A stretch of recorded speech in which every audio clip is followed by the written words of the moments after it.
ഇന്ന് അറിയാവുന്ന ഇന്ത്യൻ കോടീശ്വരന്മാർ മുകേഷ് അംബാനിയും ഗൗതം അദാനിയും ഒക്കെ തന്നെയാണ് അല്ലേ.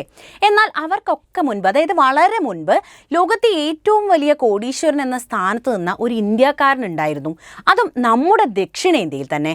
ആരാണ് എന്നല്ലേ ഇന്ന് അദ്ദേഹത്തെക്കുറിച്ചാണ്, അദ്ദേഹത്തിന്റെ വിശേഷങ്ങളെക്കുറിച്ചാണ്, അദ്ദേഹത്തിന്റെ അളവറ്റ സമ്പത്തിനെ കുറിച്ചാണ് സംസാരിക്കുന്നത്. ഇന്ന് ലോകത്തിലെ ഏറ്റവും ധനികരായ വ്യക്തികളുടെ പട്ടികയിൽ നിരവധി ഇന്ത്യക്കാരുണ്ട്. എന്നാൽ സ്വതന്ത്ര ഇന്ത്യയുടെ ചരിത്രത്തിൽ അമേരിക്കൻ GDPയോട് കിടപിടിക്കുന്ന സമ്പത്തുണ്ടായിരുന്ന ഒരു മനുഷ്യനുണ്ടായിരുന്നു. ഹൈദരാബാദിലെ 7ാമത്തെ നിസാമായിട്ടുള്ള മിർ ഉസ്മാൻ അലിഖാനെ കുറിച്ചാണ് പറഞ്ഞു തുടങ്ങുന്നത്. നമ്മുടെ ഇന്നത്തെ ഇന്ത്യ ലോകത്തിലെ അതിവേഗം വളരുന്ന ഒരു സാമ്പത്തിക ശക്തികളിലൊന്നാണ്. മുകേഷ് അംബാനിയും ഗൗതം അദാനിയും ഉൾപ്പെടെയുള്ള നിരവധി ഇന്ത്യക്കാർ ലോകത്തിലെ അതിസമ്പന്നരുടെ പട്ടികയിൽ ഇടം നേടിയിട്ടുമുണ്ട്.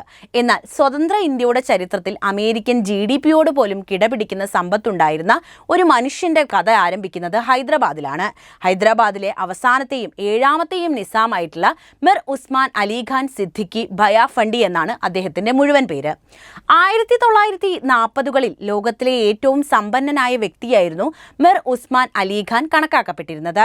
അദ്ദേഹത്തിന്റെ ആസ്തി ഏകദേശം $2 ബില്യൺ വരുമെന്നാണ് ചരിത്രകാരന്മാർ വിലയിരുത്തുന്നത്. അക്കാലത്ത് അമേരിക്കയുടെ വാർഷിക GDP എന്ന് പറയുന്നത് ഏകദേശം $150 ബില്യൺ ആയിരുന്നു. ഈ കണക്കുകൾ വെച്ച് നോക്കുമ്പോൾ ഇന്നത്തെ പല ലോക കോടീശ്വരന്മാരെക്കാളും വലിയ സാമ്പത്തിക ശക്തിയായിരുന്ന ഒരു വ്യക്തിയാണ് ഇന്ത്യയിലെ ഈ നിസാം. ഹൈദരാബാദിലെ 7ാമത്തെ നിസാമായിരുന്നു മിർ ഉസ്മാൻ അലിഖാൻ എന്ന് പറഞ്ഞല്ലോ. 1937 ടൈം മാഗസിൻ അദ്ദേഹത്തെ ലോകത്തിലെ ഏറ്റവും ധനികനായ മനുഷ്യൻ എന്ന് വിശേഷിപ്പിച്ചത് വെറുതെ ആയിരുന്നില്ല. ഒരു കാലത്ത് പേപ്പർ വെയിറ്റ് ആയി വജ്രങ്ങൾ ഉപയോഗിച്ച ഈ രാജാവിന്റെ കഥ ഇന്ത്യയുടെ സമ്പന്നമായ ഭൂതകാലത്തെക്കുറിച്ചുള്ള ഓർമ്മപ്പെടുത്തൽ കൂടിയാണ്. അപാരമായ സമ്പത്തുണ്ടായിരുന്നിട്ടും മിർ ഉസ്മാൻ അലിഖാൻ തന്റെ ലാളിത്യത്തിലും പിശുക്കിലും കുപ്രസിദ്ധനായിരുന്നു. വളരെ ലളിതമായ വസ്ത്രങ്ങൾ മാത്രം ധരിച്ചിരുന്ന അദ്ദേഹം കിടപ്പുമുറി വർഷത്തിൽ ഒരിക്കൽ മാത്രമാണത്രേ വൃത്തിയാക്കിയിരുന്നത്. അതിഥികളെ സ്വീകരിക്കുന്ന കാര്യത്തിൽ പോലും അദ്ദേഹം കൂടുതൽ പിശുക്കനായിരുന്നു എന്നാണ് ചരിത്രകാരന്മാർ രേഖപ്പെടുത്തുന്നത്. ഒരു കപ്പ് ചായയോടൊപ്പം ഒരു ബിസ്ക്കറ്റ് മാത്രം നൽകിയിട്ടുള്ള അദ്ദേഹത്തിന്റെ ആദിത്യ മര്യാദ പലരെയും അമ്പരിപ്പിച്ച ഒന്നായിരുന്നു. ദിവാൻ ജർമ്മനിദാസിന്റെ മഹാരാജ എന്ന പുസ്തകത്തിൽ അദ്ദേഹം വില കുറഞ്ഞ ചാർമിനാർ സിഗരറ്റുകൾ മാത്രമാണ് വലിച്ചിരുന്നതെന്നും പറയുന്നുണ്ട്. 1911 മുതൽ 48 വരെ ഹൈദരാബാദിന്റെ ഭരണം കൈയാളിയ അദ്ദേഹത്തിന്റെ സമ്പത്ത് ഏകദേശം $230 ബില്യൺ, അതായത് ഏകദേശം 17.47 ലക്ഷം കോടി രൂപയായിട്ടാണ് കണക്കാക്കപ്പെടുന്നത്. 1947 അമേരിക്കയുടെ മൊത്ത ആഭ്യന്തര ഉൽപാദനത്തിന്റെ, അതായത് GDPയുടെ ഏകദേശം 2% തുല്യമായിരുന്നു ഈ തുക. അദ്ദേഹത്തിന്റെ ഖജനാവിൽ 45,000 കിലോഗ്രാം സ്വർണവും 1,81,000 കിലോഗ്രാം ആഭരണങ്ങളും ഉണ്ടായിരുന്നതായിട്ടാണ് പറയപ്പെടുന്നത്. നിസാം മിർ ഉസ്മാൻ അലിഖാന്റെ സമ്പത്തിന്റെ പ്രധാന ഉറവിടം ഗോൽക്കൊണ്ടയിലെ വജ്രഖനികൾ തന്നെയാണ്. അദ്ദേഹത്തിന്റെ ഭരണകാലത്ത് ലോകത്തിലെ ഏക വജ്ര വിതരണ സ്രോതസ്സായിരുന്നു ഈ ഖനികൾ. ഇതാണ് അദ്ദേഹത്തെ ലോകത്തിലെ ഏറ്റവും വലിയ ധനികനായ ഭരണാധികാരിയാക്കി മാറ്റിയതും. ലോകത്തിലെ ഏറ്റവും വിലയേറിയ 7 വജ്രങ്ങളിൽ ഒന്നായ ജേക്കബ് വജ്രം അദ്ദേഹത്തിന്റെ കൈവശമുണ്ടായിരുന്നത്രേ.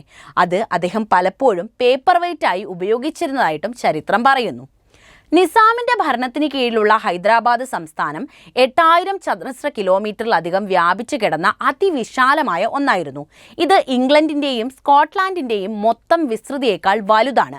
ഈ വിശാലമായ പ്രദേശത്തിൽ നിന്നുള്ള നികുതികളിലൂടെയും മറ്റു വരുമാനങ്ങളിലൂടെയും അദ്ദേഹത്തിന്റെ സമ്പത്ത് വർദ്ധിച്ചുകൊണ്ടേയിരുന്നു. ചൗമഹല്ല കൊട്ടാരം, ഫലകുംന കൊട്ടാരം തുടങ്ങിയ നിരവധി പൈതൃക കേന്ദ്രങ്ങൾ അദ്ദേഹത്തിന്റെ ഭരണത്തിന്റെ പ്രൗഢിക്ക് സാക്ഷ്യം വഹിച്ചിട്ടുണ്ട്. ഒരു കാലത്ത് സുവർണ പക്ഷി എന്ന് വിശേഷിപ്പിക്കപ്പെട്ടിരുന്ന ഇന്ത്യയുടെ സമ്പത്തിന്റെ യഥാർത്ഥ ചിത്രം മിർ ഉസ്മാൻ അലിഖാന്റെ ജീവിതത്തിലൂടെ മാത്രം നമുക്ക് മനസ്സിലാക്കാൻ കഴിയും. ഇന്ന് പുരോഗതിയുടെ ഉദാഹരണമായി ലോകം കാണിക്കുന്ന പല പാശ്ചാത്യ രാജ്യങ്ങളുടെയും സമ്പത്ത് ഇന്ത്യയെ പോലുള്ള രാജ്യങ്ങളിൽ നിന്ന് കൊള്ളയടിച്ച സ്വത്ത് തന്നെയാണ്. ഇന്ത്യയുടെ ഏറ്റവും മൂല്യമേറിയ നിധിയായിരുന്ന കൊഹിനൂർ വജ്രം ബ്രിട്ടീഷുകാർ ബലമായി പിടിച്ചെടുത്തത് ഈ ചൂഷണത്തിന്റെ ഏറ്റവും വലിയ ഉദാഹരണമാണ്. നിസാമിന്റെ സമ്പത്തിന്റെ ഒരു വലിയ ഭാഗം ഇന്നും വിദേശ ബാങ്കുകളിലുണ്ട്. ഇംഗ്ലണ്ടിലെ ഒരു ബാങ്കിൽ മാത്രം 3 ബില്യൺ രൂപയിലധികം കെട്ടിക്കിടക്കുകയാണ്. ഈ തുകയ്ക്കായി ഇന്ത്യ, പാകിസ്ഥാൻ, നിസാമിന്റെ കുടുംബത്തിലെ 400-ലധികം വരുന്ന അംഗങ്ങൾ എന്നിവർ നിയമ പോരാട്ടം നടത്തുന്നുണ്ട് എന്നതും മറ്റൊരു വിരോധാഭാസമാണ്. ഈ ചരിത്രപരമായ തർക്കം കൊളോണിയൽ ചൂഷണം എങ്ങനെയാണ് തലമുറകളോളം രാജ്യത്തെ വേട്ടയാടുന്നത് എന്നതിന്റെ കൃത്യമായ ഉദാഹരണമാണ്. മിർ ഉസ്മാൻ അലിഖാൻ ഒരു വ്യക്തി എന്നതിലുപരി ഇന്ത്യയുടെ സമ്പന്നമായ പൈതൃകത്തിന്റെയും കൊളോണിയൽ ചൂഷണത്തിന്റെയും കൈപ്പേറിയ ഓർമ്മകളുടെയും കൂടി പ്രതീകമാകുന്നത് അവിടെയാണ്. അദ്ദേഹത്തിന്റെ കഥ ഇന്ത്യയുടെ നഷ്ടപ്പെട്ട പ്രതാപത്തെക്കുറിച്ചുള്ള ഒരു ഓർമ്മപ്പെടുത്തൽ എന്നും നിലകൊള്ളുമെന്നതിൽ യാതൊരുവിധ സംശയവും വേണ്ട. ഹൈദരാബാദിലെ അവസാനത്തെ നിസാമായിരുന്ന മിർ ഉസ്മാൻ അലിഖാൻ തന്റെ 37 വർഷത്തെ ഭരണകാലത്ത്, അതായത് 1911 മുതൽ 1948 വരെയാണ് അദ്ദേഹം ഭരിച്ചിരുന്നത്. ആ കാലഘട്ടത്തിൽ ആ സംസ്ഥാനത്തിന്റെ സാമൂഹിക, സാമ്പത്തിക, വിദ്യാഭ്യാസ, അടിസ്ഥാന സൗകര്യ വികസനങ്ങളിൽ വലിയ മാറ്റങ്ങൾ കൊണ്ടുവരാൻ അദ്ദേഹത്തിന് സാധിച്ചിട്ടുണ്ട്. അദ്ദേഹത്തിന്റെ ഭരണത്തെ പലരും ഹൈദരാബാദിന്റെ സുവർണ കാലഘട്ടമെന്ന് വിശേഷിപ്പിച്ചതും ഇതുകൊണ്ട് തന്നെയാണ്. വിദ്യാഭ്യാസ രംഗത്തേക്ക് വരികയാണെങ്കിൽ നിസാം വിദ്യാഭ്യാസ മേഖലയ്ക്ക് വലിയ പ്രാധാന്യം നൽകിയ വ്യക്തിയായിരുന്നു. അദ്ദേഹത്തിന്റെ ഏറ്റവും വലിയ സംഭാവനകളിലൊന്ന് ഒസ്മാനിയ യൂണിവേഴ്സിറ്റി സ്ഥാപിച്ചതാണ്. ഹൈദരാബാദിലെ ഉന്നത വിദ്യാഭ്യാസത്തിന് ഈ സർവകലാശാല വലിയൊരു മുതൽക്കൂട്ടായി. ഈ യൂണിവേഴ്സിറ്റിയിൽ ഉറുദു ഭാഷയിലായിരുന്നു പ്രധാനമായും അധ്യാപനം നടത്തിയിരുന്നത്.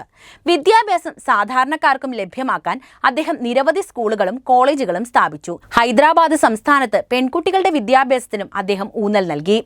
അടിസ്ഥാന സൗകര്യ വികസനവും അദ്ദേഹത്തിന് പ്രാധാന്യം തന്നെയായിരുന്നു. ഹൈദരാബാദിനെ ഒരു ആധുനിക നഗരമാക്കി മാറ്റുന്നതിൽ നിസാമിന്റെ പങ്ക് നിർണായകമാണ്. ഹൈദരാബാദിൽ ആദ്യമായി വൈദ്യുതി എത്തിച്ചതും അദ്ദേഹത്തിന്റെ ഭരണകാലത്താണ്. റോഡ്, റെയിൽ ഗതാഗത മേഖലകളിൽ അദ്ദേഹം വലിയ പരിഷ്കാരങ്ങളാണ് ആ കാലഘട്ടത്തിൽ കൊണ്ടുവന്നത്. റെയിൽവേ ലൈനുകൾ വികസിപ്പിക്കുകയും റോഡുകൾ നവീകരിക്കുകയും ചെയ്തതും ഈ കാലഘട്ടത്തിലാണ്.